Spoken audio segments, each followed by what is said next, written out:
yu vi mo la vật sa ham ku thông li pung nga tu bin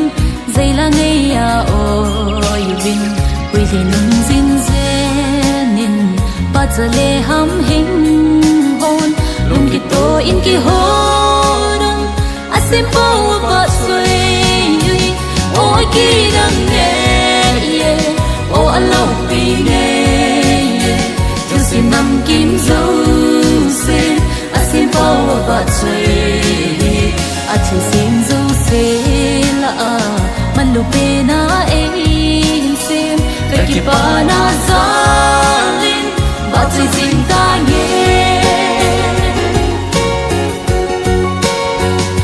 na yu vi mo la thu ki se chu ho hin na thu pha a hi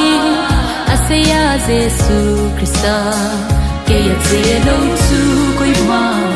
ba kom rong thei lo ding koi hi le ata san chan ho hi ngam din na hi oi ki dang ne ye o alo pi ne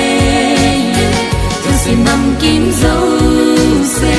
asim pao ba chei a thu sim zo se la man lu pe na e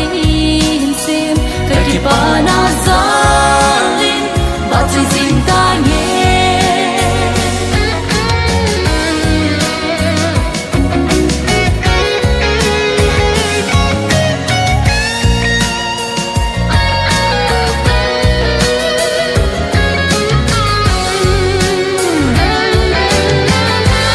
ki dang nghe o alo pi nghe tu sin nam kim zo se asim pao ba chei